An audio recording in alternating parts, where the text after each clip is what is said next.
Bonjour à toutes et à tous, on se retrouve sur la chaîne de Wii Sport pour une semaine dans le monde du catch où nous allons bien évidemment parler de ce qui s'est passé la semaine dernière dans le monde du catch, comme c'est écrit dans le titre. Et pour m'accompagner, comme à chaque fois qu'on parle catch, Guigui Operto, comment tu vas? Bah écoute, ça va toujours quand on parle de catch. Une nouvelle semaine de catch s'annonce, même si j'aimerais qu'on ait une pensée pour nos deux lutteurs qui nous ont quittés la semaine dernière. Alors ouais, voilà. Donc dans le monde du catch, malheureusement, et comme dans partout, il y a des news qu'on aime traiter, comme par exemple Becky Lynch qui est enceinte la semaine dernière, ça c'est hyper cool. C'est Et ça. malheureusement, il y a des événements qui sont beaucoup moins joyeux et on commence par ça. Deux lutteurs qui nous ont, enfin deux lutteurs, un ancien et une future star, enfin, Actuel. prometteuse, qui nous ont quittés. Donc le premier c'est Chad Gaspard, voilà, ancien membre de Crime Time à la WWE, Ça, en compagnie de mort, JJJ. ouais, accompagné de DTG, qui est mort noyé en sauvant son fils, si je me trompe pas. Tragiquement. Voilà. Il est mort en héros. Il est mort en héros, mais par contre, la femme qui est à côté de lui, Anna Kimura, cette mort est encore plus tragique. Si on peut faire un Ça. classement de tragique, je sais pas trop, mais enfin bon. Anna Kimura était une jeune lutteuse de 22 ans, pardon, qui catchait principalement à la Stardom, fédération de catch japonaise, si je ne m'abuse, C'est ça qui avait seulement affronté féminine. sa mère même durant un match. Voilà. Et elle s'est, selon les premiers éléments, donné la mort malheureusement après des commentaires Menace réseaux haineux sociaux. sur les réseaux. Voilà, donc ça nous donne bien évidemment une fenêtre petite pour vous dire que faites attention à ce que vous dites sur les réseaux quand même. Ça peut blesser des gens au point de non-retour malheureusement. Ah, ça dépend le degré, mais tout dépend l'état mental des personnes. Ça peut toujours faire du mal. Puis même une personne saine mentalement, hein, une remarque ici, une remarque là, et sur Twitter, tout va très vite. C'est Voilà, ça. faites attention à ce que vous dites. On pense bien évidemment à ces deux personnes, à leur famille. Une pensée adressée à toutes les personnes de leur entourage. Bien sûr. On va essayer de continuer maintenant parce qu'on a quand même une Oui, semaine à traiter. Et on commence bien évidemment avec le show rouge de la ça. WWE lundi soir. Raw, donc, qui a commencé avec l'annonce du plus grand match de catch de tous les temps. Edge Rangerton à Backlash, pardon. Guigui, qu'est-ce que t'en penses? Eh ben, on dit souvent qu'un match a des points positifs et également des aspects négatifs. Et le gros point noir de ce match, c'est la promo mise en place par la WWE qui nous vend ce match comme le plus grand match de lutte de tous les temps. Alors, on y a droit sur les photos promotionnelles des autres matchs, on verra ça plus tard. Et sur les réseaux, ils nous annoncent ça à chaque tweet concernant ce match. C'est le plus grand match. Je sais pas, moi, je m'attends à un match normal, alors qu'ils nous vendent ça comme si. euh, Déjà, ils ont choisi, j'ai Moi, l'impression alors, que The Greatest Wrestling Match Ever, ça va vraiment être le sous-titre du show. mais c'est ça, on dirait. Voilà. Parce Alors que que j'ai vu une annonce d'un match pour un autre match de Backlash, je me rappelle plus, c'est enfin c'est l'affiche. Braun Et quand Strowman.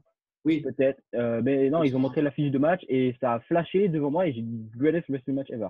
Je pense qu'on est tous d'accord pour dire que c'est un mensonge énorme, hein. Mais ça me fait penser à quoi un peu? Ça me fait penser un peu comme c'était le Greatest Royal Rumble, il me semble, qu'ils avaient vendu ça comme le plus grand. Non, plus grand que WrestleMania, alors que WrestleMania venait de se dérouler. C'est un Ouais, mais peu un ça, manque de fan, oui, je trouve. ça c'est un coup de com'. Là, on voit vraiment C'est que en ça. fait, Edge Rangerton, ça va pas être à Backlash, ça va pas être le meilleur C'est match aussi de un coup de l'histoire. com'. C'est pour vendre. Parce qu'ils Oui, savent que ça va être mais à huis clos. C'est de légende. Après, ça reste de légende. Ils nous ont fait une très bonne promo en ouverture du show. Mais je sais pas, ça reste un peu abusé, je trouve, le bah, degré de ce en fait, match.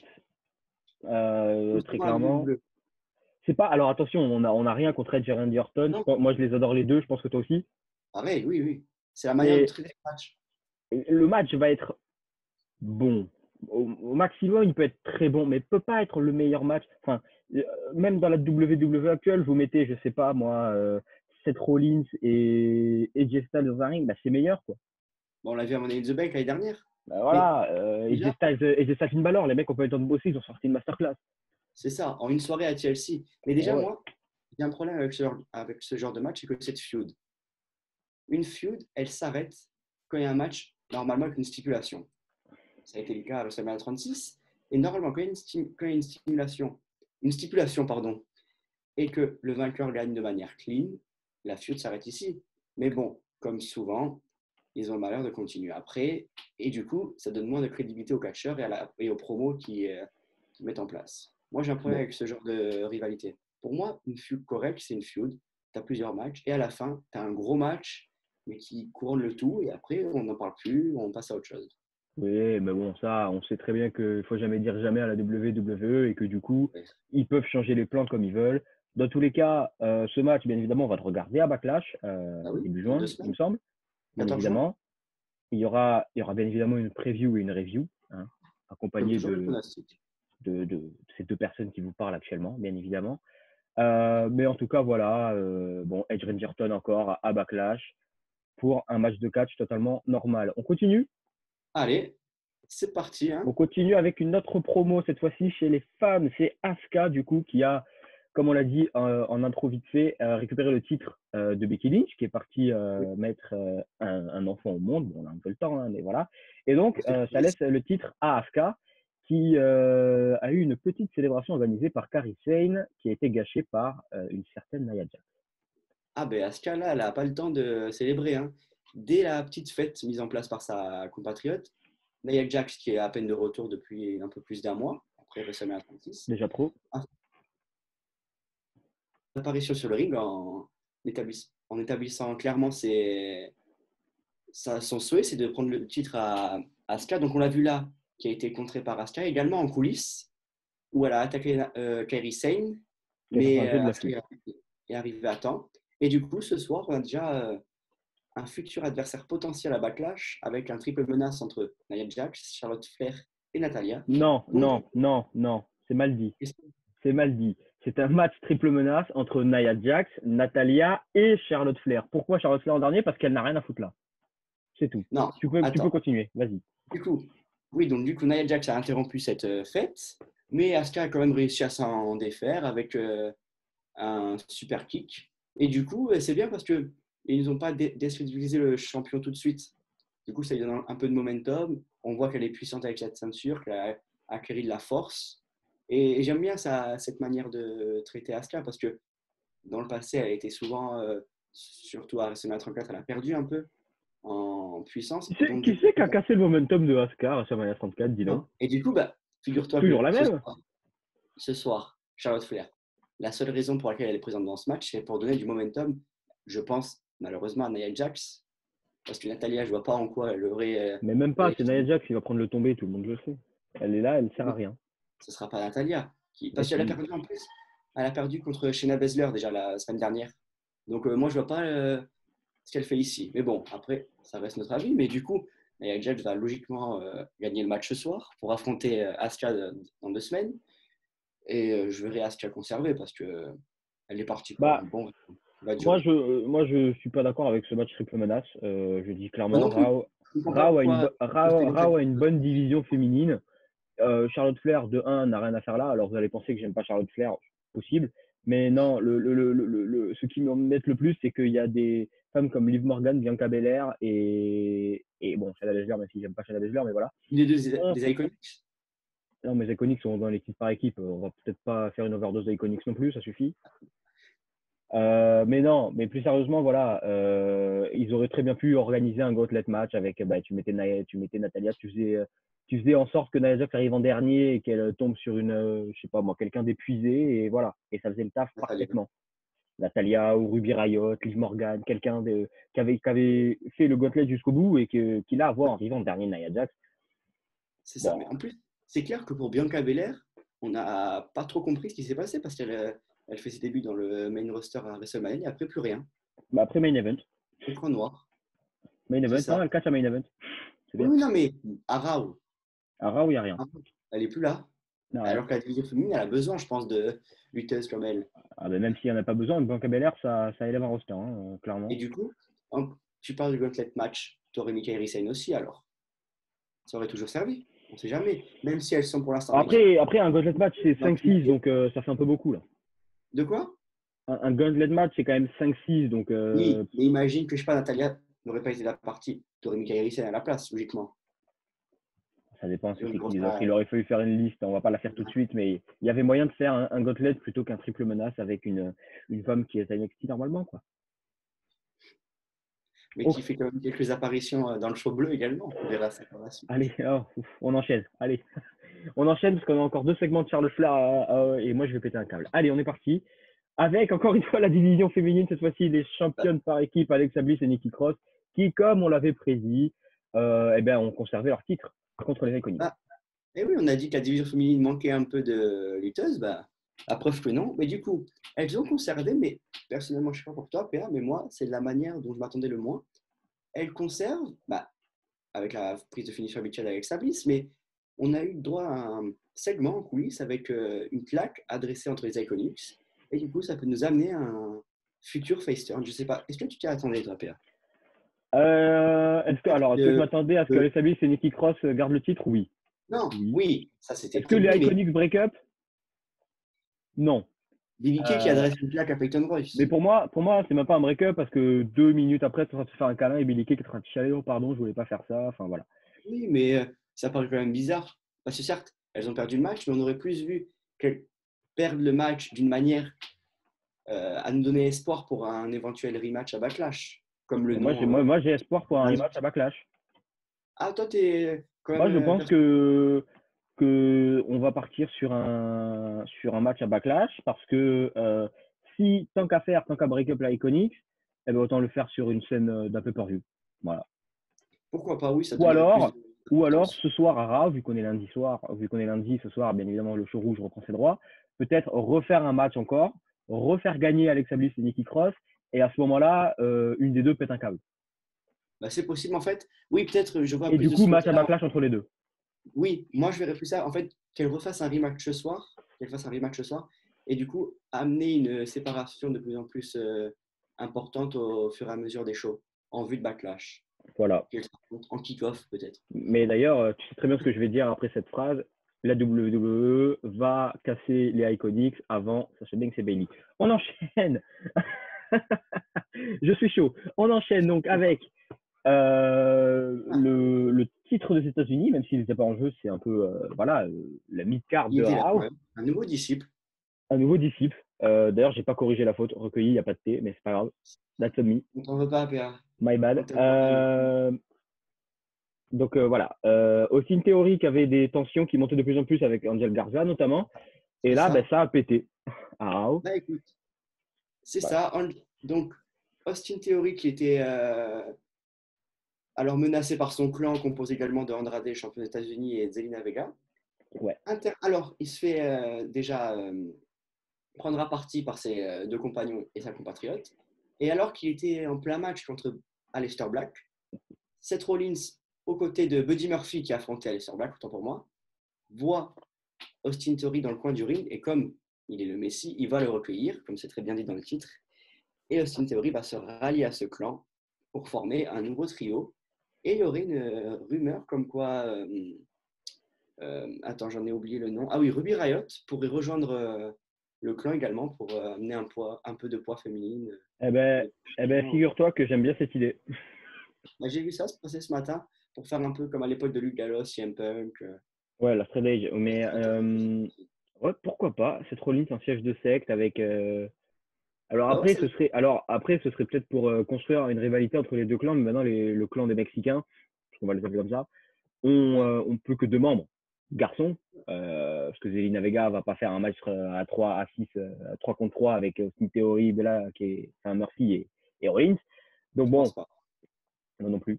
Donc bon, ça peut être intéressant à voir. Est-ce que Ruby Riot va se joindre à tout le monde ou pas? Ce serait intéressant de le voir en tout cas. Ce petit mid-card de temps. Alors par contre, le titre des États-Unis est d'un ennuyeux sans nom. Bah alors, pareil, au niveau des rumeurs, en fait, c'était hier soir, il y a eu un tas de rumeurs qui est sorti par un site américain. Et du coup, au niveau du titre des États-Unis, il prévoit aussi un peu une mise à jour, comme c'est le cas avec le titre intercontinental en ce moment, avec ce fameux tournoi. Et du coup, il en aurait grandement besoin parce que lundi dernier, il y a Apollo Crews et Aleister Black qui ont battu Andrade et Buddy Murphy avec Andrade qui prend le pin. Et donc, du coup, ce soir, on aura droit à un match pour le titre entre Apollo et Andrade. Mais même si on a un match, je trouve que ce titre, il s'essouffle d'une Ah manière bah là, incroyable. mais depuis que, alors c'est terrible pour Andrade parce que c'est quelqu'un de très talentueux, mais depuis qu'il l'a, ça fait que descendre en fait. Il y a eu ses batailles avec Humberto Carrillo, mais c'est C'est tout. ça. Mais disons que Andrade n'a pas le poids au micro pour nous faire vivre ce titre. Donc c'est ça, Il n'a pas je besoin pense que d'avoir un poids au micro parce qu'il a quelqu'un qui a le poids au micro qui s'appelle Zelina Vega. oui, Des je fois, pense que ça quand même, au suffit. bout d'un moment.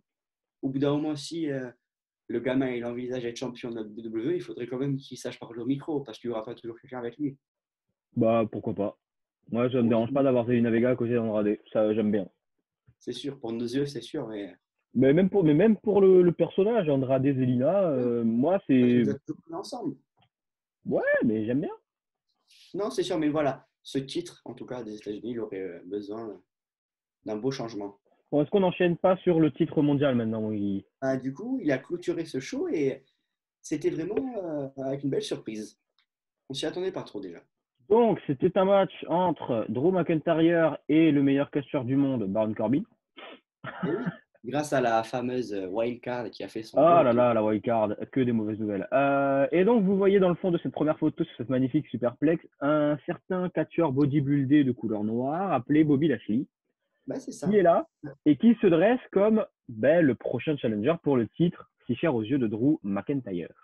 Bah, du coup, depuis Money in the Bank, avec Bobby Lashley qui a pris la place de MVP, les deux lutteurs se sont mis en équipe avec un MVP qui coach son compatriote. Et tout au long de la soirée, il a commencé à motiver son élève, on va dire en quelque sorte, en lui disant mais tu auras ta chance. Et en fin du show, alors que Drew McIntyre a logiquement battu le King, Bobby Lashley s'avance Dieu merci. vers Drew McIntyre, il reste en haut du stage et le lendemain, bien évidemment, comme la WWE aime bien faire les choses lentement, il nous annonce déjà un match entre les deux à Backlash. Donc du coup, franchement, c'est logique pour Bobby Lashley parce qu'il a acquis du momentum tout au long de ce mois d'avril et de mai, même si Ah c'est ouais. même si c'est fait de manière Super rapide. momentum, il a battu R-Truth, magnifique. Non, mais petit à petit, mais il battait de manière rapide. Mais du coup, entre deux lutteurs C'est puissants R-Truth. comme ça, ça peut nous donner un très bon match à Backlash, comme à la bonne époque de la TNA. Donc du coup, PA, moi franchement, ça m'arrive ce genre de match parce que c'est deux lutteurs qui vont donner un combat agressif et ça fait l'affaire pour ce mois de juin, je pense. Écoute, C'est un bon premier adversaire après Seth moi, Rollins. ce match me hype pas trop parce que bon, j'ai aucun doute sur la capacité de McIntyre à faire en sorte que même un match de catch contre un balai soit amusant. Mais non, ce qui m'inquiète le plus, c'est que Bobby Lashley a le charisme d'une huître C'est sûr. bretonne et que du coup, le fait est que là, MVP, en fait, le MVP, c'est un peu Zelina Vega, mais pour Bobby Lashley. C'est exactement ce à quoi je pensais. Donc c'est ça, du coup, la présence d'un MVP, ça peut lui donner un peu de puissance dans le ring avec un poids au micro derrière. Mais non, pour moi, Bobby Lashley ne représente pas une menace pour le titre de Drew Non. Ah, McIntyre. mais il le gardera, mais déjà, sans Bobby Lashley, il est bien parti pour le garder de manière... Il est parti pour le garder un petit peu de temps et pour l'instant, ça ne me dérange pas. Bon, pour l'instant, ça marche. Bah, déjà, il y a un détail qui ne me dérange pas, c'est qu'il soit présent de manière hebdomadaire, même Oui. s'il ne défend pas, il combat les semaines, il fait des promos de dingue adressés à la caméra directement, donc ça nous plaît. Donc du coup, ça nous donne un champion qui est Il est crédible, là, mais quoi. fois Surtout. 10 à nos yeux. Est-ce qu'on n'enchaînerait pas sur Le show la jaune. brande jaune, la plus belle couleur du monde, le jaune, bien évidemment. Non, c'est pas le C'est le bleu, rouge ça te pour moi. surprend? Moi, c'est jaune, Non, c'est le rouge. personnellement. C'est ma couleur préférée. Bref, on commence avec la nouvelle arrivée de NXT, bien évidemment. Karrion Kross qui domine un autre jobber et un nouveau challenger qui vient contester sa domination, Tommaso Ciampa. Et bien du coup, Karrion Kross, en compagnie de Scarlett, a vaincu Liam Gray, comme tu as dit, un jobber, dans le but Tu te rappelles de son nom, et ça, je trouve ça très fort. De quoi?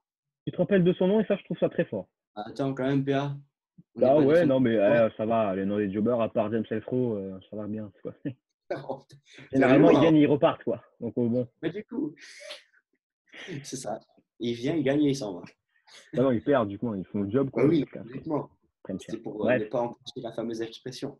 Et donc, du coup, à la fin de ce match, Tommaso Ciampa fait son apparition au bord du ring, tout en évoquant à quel point son adversaire dans le ring est spécial. Et du coup, ça nous amène à un match annoncé le lendemain sur les réseaux sociaux entre Karrion Kross et Tommaso Ciampa à NXT TakeOver In Your House la semaine prochaine.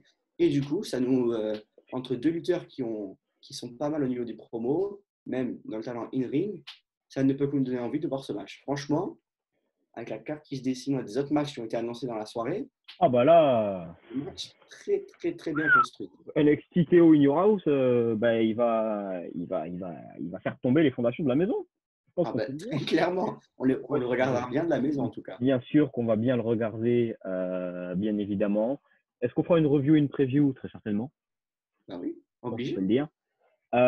Pour réagir sur ce petit segment, moi, ce qui me chafouine un petit peu, c'est d'utiliser Tommaso Ciampa parce qu'on sait très bien que c'est 40 fois ce qu'il va gagner à une NXT TakeOver, ça me paraît évident. Ah, c'est sûr qu'il perdra peut-être Donc il va au niveau. perdre ce petit truc spécial. J'aurais préféré que Tommaso Ciampa aille au main roster parce qu'il va pas regagner le titre de la NXT. C'est un peu bouché en ce moment. Mais il a fait le Donc tour, disons. bah ouais, il a fait le tour quoi. Qu'il aille chercher une autre Goldie à prendre peut-être à SmackDown ou à Raw, on ne sait pas. Mais SmackDown. SmackDown, je suis d'accord avec toi. Et Mais oui. Mais du coup, oui, s'il est là, c'est pour mettre over Karrion Kross qui commence vraiment à acquérir de la puissance. Et moi, je pense qu'après ce match-là, il visera directement le titre ah bah en toute évidence, quand tu bats de Adam Tommaso Cole. Ciampa, je pense que tu as moyen d'aller titiller le Oui, champion indisputé de NXT. de l'ère de NXT. Et du coup, oui, L'ère indisputée de NXT, dans bien cette soirée, évidemment. on a aussi eu la suite du tournoi pour le titre Cruiserweight par Également, intérim, il faut en parler. avec un triple menace la semaine prochaine entre Dave Maverick. Attends, ah oui, c'était Dave Maverick, Kushida et Jake Atlas la semaine prochaine pour affronter Hijo del Fantasma pour la finale de ce tournoi. Bah, je pense qu'ils le feront à Est-ce que TakeOver. tu, Hein. est-ce que tu penses que Drave Maverick a une chance de gagner et qu'en fait son release c'était juste histoire Ah, d'avoir mais les ça, fans c'est un derrière lui work. quoi. Mais je pense, oui, c'est un work. Il gagnera ce titre, même s'il sera intérim, hein, parce que Bah, c'est un peu le nom du tournoi quoi. C'est tu gagnes c'est le titre mais ça. par intérim quoi. Mais je pense que c'est plus un moyen pour les fans de la, qui sont over aux yeux des fans, tout simplement, qui sont le babyface de la branche. Et du coup, Du coup oui, ça c'est un marche bien moyen quoi. de ne jamais rien lâcher, je pense, pour dire oui, rien n'est jamais Et fini. un C'est beau un moyen. message. Voilà. Allez, on enchaîne le show du mercredi soir avec peut-être une nouvelle feud entre couples, mon petit Guigui. Bah écoute, nous avons Joey Gargano et Candice LeRae qui sont en train de bien tourner heel et qui Ah ont bah, menacé tout simplement Case Lee, l'actuel champion nord-américain, en compagnie de Maya Yim, pour, je pense, un futur match également. C'est feud, alors, pour le petit segment, en fait, c'est Mayaim qui a combattu quelqu'un, mais alors là, le nom m'échappe tout de suite. Santana Euh, Garrett. Santana, Il exactement. a une fiche sous les yeux aussi. Bien vu. Et du coup, Mayaim a battu Santana et c'est Johnny Gargano et Candice LeRae qui sont arrivés et derrière, bien évidemment, pour défendre eh bien, sa copine, sa femme. Je ne sais pas s'ils sont mariés, je crois pas, peut-être. Je ne Parce que suis oui, pas à tout Wrestling d'abord, Gossip. Mais c'est voilà, ça. pour Candice défendre. LeRae, elle s'est moquée de Maya Yim pour avoir perdu contre Charlotte Flair euh, il y a quelques semaines de cela. Et donc, c'est de là qu'est partie l'embrouille. L'embrouille de la bagarre. Et donc, voilà. Moi, je sais pas toi, j'adore Gargano et notre ami Candice LeRae Candice en LeRae. heel. Je trouve ça Oui. excellent. Le style est bon, en blanc, comme ça, magnifique, très bien Bah, habillé. le mec est Et autant puis, bon tout est bon, en quoi. face qu'en heel. Donc, le futur Daniel Bryan, peut-être. Ah, calme-toi. Pourquoi pas? Mais calme-toi. Mais du coup, après, on parle d'un match mixte, mais peut-être on pourrait penser également à un match pour le titre nord-américain avec leurs deux Bien sûr, concubines hors du bien sûr. ring. Ouais, ou même un match Gargano-Lee pour le titre nord-américain. Et puis, rien n'empêche d'avoir un Candice LeRae-Mayaim pour un petit peu monter les échelons pour le titre de la NXT féminin, évidemment. C'est ça, très bien défendu par deux mains de maître par la princesse, je me rappelle. Qu'on verra dans le prochain diaporama. Je ne sais pas si c'est le prochain, mais elle arrive. Ah bah si, elle est là. Ah. Ah oui, une Mais première là, je personne. peux pas me plaindre parce qu'elle est là où elle est. Elle est, voilà, championne de la Et NXT, en la plus, NXT. Bah, ça me va. elle fait ça bien parce que, alors que Yoshirai et Rhea Ripley ont terminé ce beau show dans le main event, Charlotte Flair a fait son apparition en attaquant Yoshirai, ce qui nous amène à un triple menace également. Bah, décidément, on se rend beaucoup de triple menaces à la WWE entre les trois femmes pour le titre, tant désiré de NXT à TakeOver In Your House. Donc moi, je ne sais pas ce que tu en penses, PA, mais c'est une manière logique pour le retour de Rhea Ripley, avec une feud qui avait déjà débuté avec Yoshirai pour Charlotte Flair, donc tout logiquement. Moi, ce que j'en pense, c'est que Charlotte Flair a fait la bêtise que tous les ils font quand il y a deux personnes qui se battent pour savoir qui va l'affronter. On va attaquer les deux, comme ça, j'ai personne à affronter. Ah, en fait, non, c'est un triple threat. Bon, ça, C'est ça, oui, depuis c'est la nuit logique. des temps, c'est comme ça.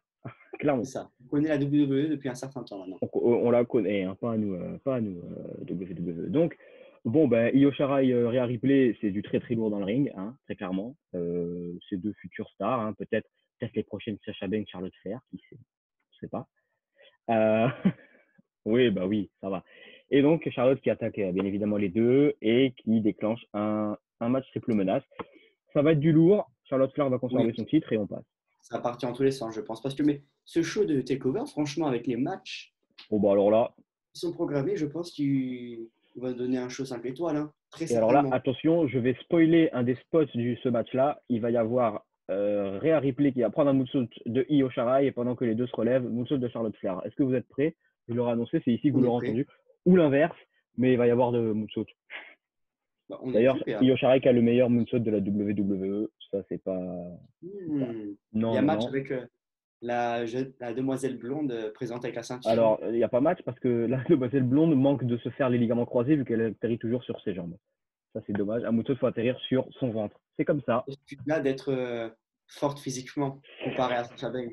Avoir... Oh là, ça y est. Oula, Non, PA, on dérive là. oula.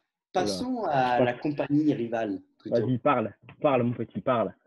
Et du coup, samedi soir, au centre de performance des lutteurs de la AEW, avait eu lieu le deuxième Double or Nothing avec des très très bons matchs, en commençant par ce fameux Casino Ladder match, gagné par l'entrant surprise en dernière place Brian Cage, ancien lutteur de la Lucha Underground, qui a gagné tout simplement un shot pour le titre de la AEW, défendu de main de maître durant la même soirée par John Moxley contre Brody Lee. De plus, on a eu également la présence de Mike Tyson, un ancien boxeur, je ne sais pas si tu le connais, PA, je pense que Bah oui. oui, quand même, Mac Tyson. Mais je te rappelle qu'il avait été à la WWE. Hein. Cette fédération, c'est vraiment un WWE bis. Hein. Vas-y. Exactement. Il nous a présenté le titre TNT, tant décrié sur les réseaux sociaux pour sa couleur. Mais bon, Il la est horrible. AEW a fait fort en nous évoquant le fait que ce titre ne soit pas fini en raison de la pandémie. On y croit à moitié. Et donc, du coup, le président exécutif Cody a vaincu Lance Archer. De plus, en fin de pay-per-view, nous avons eu un main event, un Stadium Stampede match incroyable.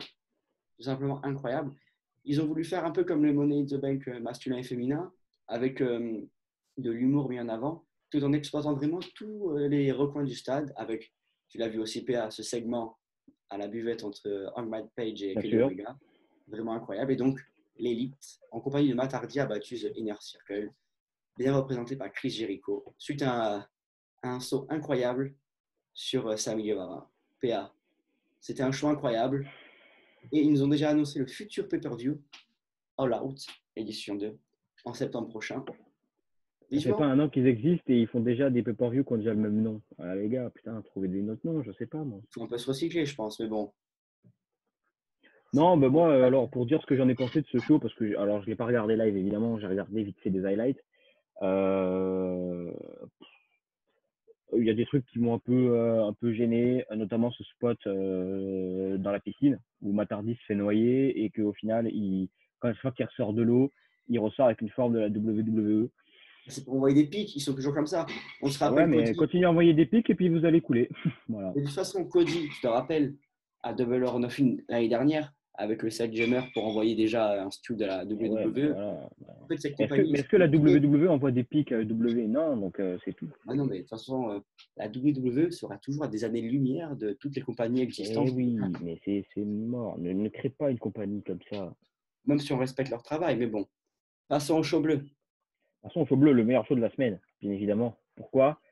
Bon, la raison principale a été très peu à la télé sur ce show. Mais bon, on va commencer par l'opener. Et l'opener, c'était un dirt sheet avec donc John Morrison et le Miz, qui ont C'est commencé ça. à mal parler d'Otis encore, avant que Braun Strowman interrompe les deux anciens champions par équipe. John Morrison a beaucoup trop déroulé sa langue, ce qui a fait que le Miz s'est retrouvé dans le ring face à Braun Strowman, et vous voyez sur la troisième photo le résultat. Le Miz s'est fait écraser, et donc on a un match à Backlash pour le titre universel, John Morrison et le Miz contre Braun Strowman dans un match handicap. Qu'est-ce que t'en penses, toi, mon Guigui? Bah écoute, déjà, The Miz et John Morrison ne demandent qu'à les voir en équipe pour toute la vie parce qu'ils sont incroyables durant tout leur segment. Et après, on a eu donc Braun Strowman qui a démonté le Miz, avec un John Morrison. Après le match, il lance le défi d'affronter Braun Strowman, qui leur dit « Je vous donne ce que vous voulez ». Avec un handicap match à Backlash. Certes, il se fait de manière rapide, mais Braun Strowman n'avait pas d'autre plan dans les tuyaux. Donc, c'est un beau match qui s'annonce, même si on peut sous-entendre que la WWE veut nous amener à un éventuel face turn d'un des deux lutteurs, de The Dirt Sheets. Donc, du coup, ça donne un match plutôt cool, parce que on est sûr que même si Braun Strowman n'est pas très fort au micro, ses adversaires, ses principales menaces, vont lui vendre bien le match, et franchement, ça donne un match plutôt cool. Moi, je te dis, hein, donc SmackDown, c'est le seul show que je regarde en live, pour une raison bien évidemment évidente, qui est juste à moi par là-bas. Non, le fait est que cet opener était long et pas très intéressant. Voilà. Moi, j'attendais plus ce qui allait se passer dans la soirée. Le Miz qui se fait rouler dessus par Braun Strowman en 5 minutes, la base. Et ce match pour le titre universel à Backlash, qui n'a pas trop d'enjeu parce que c'est très bien que Braun Strowman va garder son titre. Oui, et après, c'est pour, je pense, à mon avis, comme on en parle souvent off, la WWE en ce moment a beaucoup, je pense, de mal à renouveler, à avoir des nouveaux plans. Déjà, avec des lutteurs comme Roman Reigns, c'est de manière logique, hein, qui refusent d'être présents pour leur sécurité, sa misère également. Donc, je pense qu'il essaie de faire plaisir aux fans tant bien que mal. Et même cette feud est quand même très visible à des kilomètres et des kilomètres. Ça donne quand même un adversaire de taille à Braun Strowman pour être bien crédible. Surtout des adversaires historiques. Oui, c'est plus ça. C'est pas la menace qui représente maintenant, c'est les noms, quoi. Le Miz, ancien champion du monde, Morrison, multiple fois champion par équipe, champion de la ECW à l'époque, et Et intercontinental. intercontinental, bien sûr, et surtout un catcheur qu'on adore voir catcher, quoi. Moi, j'adore voir catcher John Morrison. Donc c'est pour ça que les deux en équipe contre Braun Strowman, même s'il est relativement puissant, je pense que ça peut donner un bon programme parce que les deux, on peut voir que quand ils sont ensemble, ils sont complémentaires, mais de manière incroyable.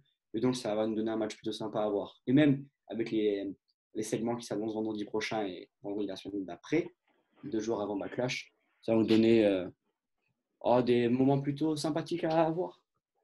On enchaîne avec le tournoi. Normalement, ouais. Le tournoi pour le titre intercontinental qui continue. Je me rends compte que nos têtes. Alors là, c'est Jeff Hardy qui met un gros dropkick à Sheamus, hein, juste pour vous. Voilà, c'est cadeau. C'est ça. Donc voilà. Donc il y avait 2 matchs pour le titre intercontinental. AJ Styles, récemment tradé pour on ne sait pas qui encore. On l'apprendra On plus saura tard. ce soir peut-être. Contre Shinsuke Nakamura et Jeff Hardy, Sheamus qui ont main eventé le show. Voilà, donc AJ Styles a battu Nakamura au terme d'un match incroyable. Je pense qu'on est d'accord là-dessus. C'est le meilleur match de la soirée. Très technique. Et, et Jeff Hardy, Sheamus, c'était un peu plus lent, bien évidemment. J'aime beaucoup Jeff Hardy, mais il a beaucoup de mal en ce moment. Alors, je ne sais pas s'il vend très bien les coups ou si vraiment il n'en peut plus, quoi. C'est Je possible pense que que. physiquement, il est sur la fin. Il est plus sur la fin que sur le début, À la malheureusement. fin, non, mais quand tu regardes sa carrière, le mec saute de nulle. C'est un miracle qu'il cache encore en 2020, clairement. Il y a 10 ans, il sautait de toits d'immeubles. Et maintenant, c'est déjà beau qu'il soit C'est Diabo présent qui soit là. dans un ring entre 4 Et donc, cordes. la semaine prochaine, les demi-finales, il y a un match très alléchant entre Jeff Hardy et Daniel Bryan. Ça va être très cool. Et l'autre demi-finale, c'est AJ Styles, Elias.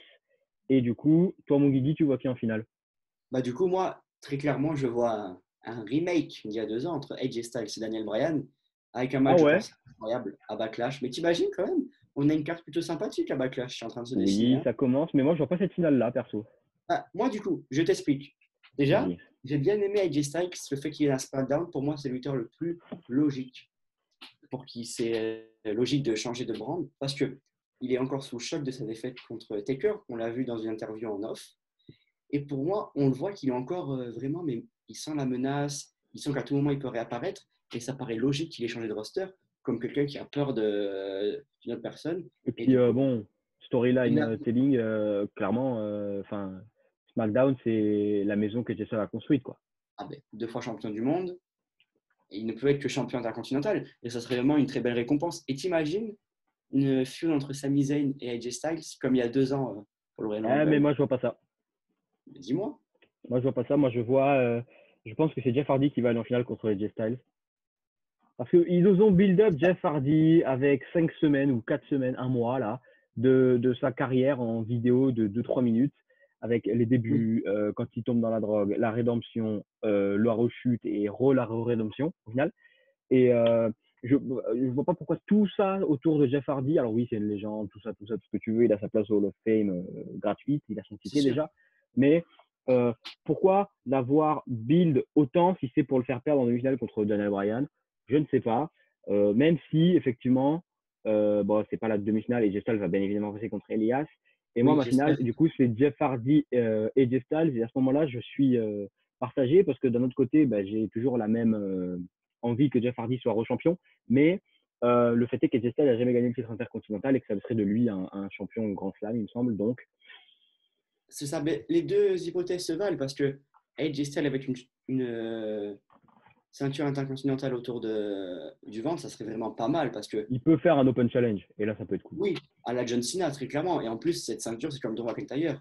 Il aurait vraiment pour durer. Alors que Jeff Hardy, j'ai un peu plus de mal. Je ne le verrais pas passer l'été avec la ceinture. Certes, ça serait logique avec les vignettes, comme tu disais, parce que là, il serait en pleine rédemption, il aurait gagné le titre, il serait au sommet un peu de la fédération. Mais AJ Styles fait un retour triomphant en gagnant un gauntlet match pour Money in the Bank, même si par la suite, Otis en a décidé autrement. Oh là là, Ça on va paraît en très parler juste logique. après d'Otis. Hein. Pour moi, c'est AJ Styles sans surprise. Même si ça venait être Daniel Bryan ou Jeff Hardy en finale, ça serait En phénoménal. tout cas, ce sera pas Elias. Hein. On se le dit. Ah, franchement, je ne verrais pas la logique, mais bon, on connaît Vince McMahon et ses associés. Et le fait qu'il aime bien la guitare. On enchaîne. Bah, du coup, On avec enchaîne avec dernièrement dans ce show, Monsieur Money in the Bank et sa pêche, comme il l'appelle. Otis et Mandy Rose qui affrontaient Sonya Deville et Dolph Ziggler. Et bah, c'est Sonya Deville qui a fait le tomber sur Mandy Rose après un match où les femmes ont eu beaucoup plus de temps que les hommes et c'est normal. bah, c'est ça, hein. Elles ont commencé le match, elles ont fini le match.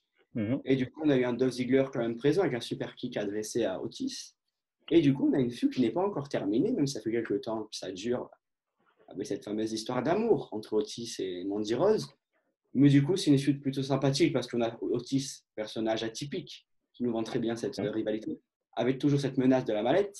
On sait qu'il peut la donner. Bah, on pourrait penser qu'il peut la donner. Non, non, non, non. Le titre SmackDown, il est verrouillé, je te rappelle. En tout cas, il la met à chaque fois, on peut voir dans le coin du ring.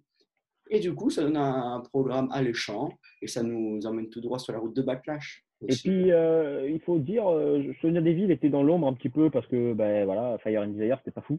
Et là, en heel et en solo, ben, c'est agréable. Sonya Deville est une très bonne Découvre un peu ce lutteuse. talent in-ring. Elle a beaucoup de talent in-ring, beaucoup plus que je pensais en tout cas. Et Oui, elle a des bons kicks qui ont l'air de faire bien mal quand ils touchent. ouais, Et c'est logique que Sonya gagne. J'ai eu peur quand j'ai vu ce match de, tu sais, le fameux booking 50-50 de la WWE. Ah, il faut donner une victoire chacun, comme ça lead up. Là, non, c'est Sonya Deville. Elle est là, elle dit, je suis meilleur que toi, donc je vais te battre une fois. Et je suis encore meilleur que toi, donc je vais te battre une deuxième fois. c'est confirmé. Bah, c'est osé parce que tu as Otis, qui est une des superstars les plus over de la compagnie, qui arrive quand même à Ouais, mais ça perdre un touche pas match. Otis. Oui, mais il prend pas le pin, c'est sûr, mais ça touche quand même son duo. Mais du coup, c'est fort, c'est tenté et ça monte, voilà, pour Sonya Deville qui n'est plus dans l'ombre maintenant Et de surtout, son ancienne camarade. Otis déjà a le spotlight avec la mallette. Et surtout, quand Otis a été dans le ring, Dolph Ziggler a pas eu une chance. Dolph Ziggler, à part son super king après le match, il n'a pas mis un coup. C'est ça. Ah oui, on l'a pas vu. C'est pour ça qu'ils ont donné beaucoup de place aux femmes et c'est très bien de leur Et part. c'est parce que bon, Otis et Dolph Ziggler, même si Dolph Ziggler est très talentueux et qu'Otis est Monsieur Money in the Bank, la rivalité c'est Sonya Deville Mandy Rose, c'est pas l'inverse. C'est ça. Avant tout, c'est les deux femmes qui sont au centre des attentions parce qu'ils ont déjà eu leur match, Otis et Dolph Ziggler à WrestleMania. Et du coup, c'est pour donner plus d'importance et de crédibilité aux deux femmes. Mais ça donne un programme sympathique. Et en parlant de femmes, on lui dit, on va enchaîner avec le dernier segment de ce SmackDown, C'est enfin pas le ça. dernier, le dernier segment de cette semaine du monde du catch. Nous avons donc Un match Charlotte attendu. Flair, qui là, je peux râler parce qu'elle n'est pas à sa place. Elle a quand même fait l'effort de mettre une petite tenue bleue. Elle s'est dit, ça va passer. Non, tu as la ceinture jaune autour, donc ça marche pas, Bleu, malheureusement. PA, Non, mais pas bleu, plus gelé, hein. pas la robe. Ah, La robe est noire, merci. Enfin, noir, non. Même sa tenue est violette, hein. oui, bon, ben, c'est pareil. Oh là. On va faire l'histoire de la robe. Non, on va pas faire l'histoire de Comme la à la robe, on bonne. s'en fout, elle est pas là pour ça. C'est le choix à Bailey et à Sasha Banks, évidemment. Donc, juste avant ce match, on a eu dans les coulisses une Sasha Banks qui tenait encore le titre, encore un peu d'espoir pour ma personne. Et Et donc, Bah, Bailey qui lui dit, écoute, rien à voir. avec ce que Charlotte a dit la semaine dernière, je préfère que tu ne m'accompagnes pas. Sasha Banks fait la gueule. Le match a lieu, c'est un très bon match, peut-être le meilleur match avec AJ Styles Nakamura de ce SmackDown de vendredi dernier. Et au final, Bailey qui contre un roll-up de Qui gagne Charlotte comme une par île, hein. un. Pardon? Qui gagne comme une île avec Qui un gagne roll-up. comme une heal avec un roll-up contré. Donc, elle a refait un roll-up et en s'accrochant aux cordes, 1, 2, 3. La messe était dite. Oui. Et malheureusement, c'est tout. Bah, moi, comme je te l'ai dit, le fait qu'elle gagne comme ça, d'une manière un peu hasardeuse, ça peut nous évoquer une suite dans cette rivalité entre Bailey et Charlotte Flair. Toujours Non, c'est pas une jouée rivalité. par Sasha Elle Banks. revient à NXT là, ça suffit. C'est pas impossible qu'elle reste pour toujours influencer Bailey avec. Moi, je te l'avais dit déjà en off, avec une Becky Lynch.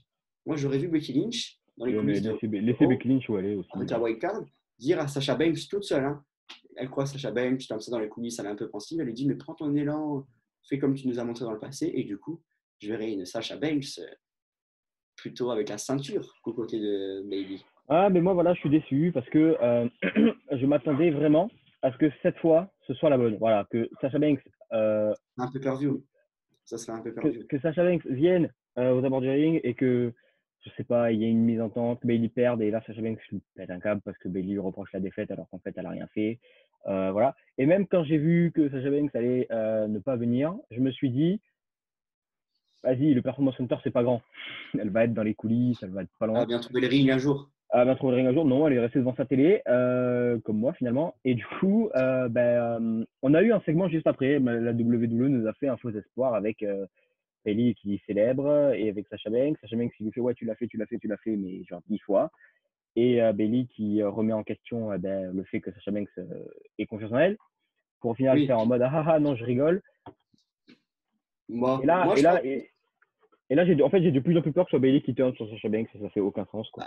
qu'il n'y aurait aucune logique parce qu'elle a le titre en soi, elle n'a aucune raison de Elle a le tourner titre et sur en plus, si tu regardes les dernières défenses de Bailey, quoi, c'est Sasha Banks qui l'a aidé, mais à Bah, c'est 150%, quoi. ça, les À dernières, ouais, WrestleMania, t'as raison. excuse-moi, mais C'est pour ça que je verrai une Sasha Banks qui affronte Charlotte Flair vendredi soir et ça Bailey qui close la défense de Sasha suffit. Banks, mais avec une Sasha On n'en qui veut dise plus de Charlotte Flair, faites-la affronter, je sais pas, moi. elle Dana Brooke, c'est servirait, bien. Naomi, quelqu'un. elle servirait à ce face turn de Sasha Banks parce que je verrais bien la cousine de Snoop Dogg reprocher à Bailey de toujours l'empêcher d'avoir du momentum, de toujours être dans ses pattes, de Non, mais il toujours faut que ce soit Sasha Banks qui snap, mais qui être snap son, méchant, qui, qui, toujours qui être son ombre. arrache tout, qui fait Donc tomber le Performance Center sur Bailey à la simple force de ses cheveux bleus, comme ça. Avec les petit mains, à bam.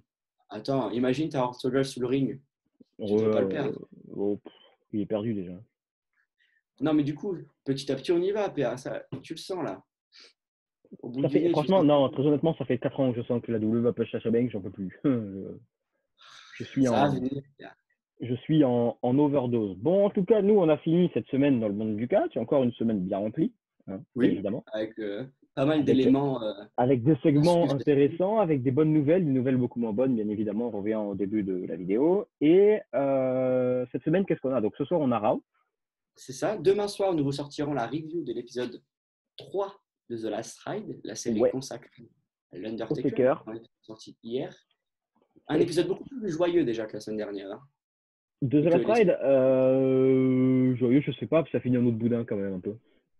Oui, mais au début, on voit un Taker vraiment, il est Ouais, prêt, comme il y a il 20 est, ans, à monter sur un ring. il est chaud. Et du coup, après, nous, on vous retrouvera dimanche pour une rubrique de cette nouvelle semaine au sein des instances du catch. Eh oui, oui, Avec... oui, ben c'est ça. Voilà, la semaine prochaine, on vous sort encore une semaine dans le monde du catch avec toujours les mêmes photos de transition, bien évidemment, faut quand même pas déconner. C'est ça. Pas mal Euh, d'éléments. des nouveaux segments intéressants et on espère que je pourrai mettre une photo de Sasha Banks qui a démoli Bailey, même si j'y crois zéro. Bah, jamais dire Guigui, jamais. Guigui, merci de m'avoir supporté pendant ces 40 minutes à peu près. Ah ben ça va, je commence à m'y faire,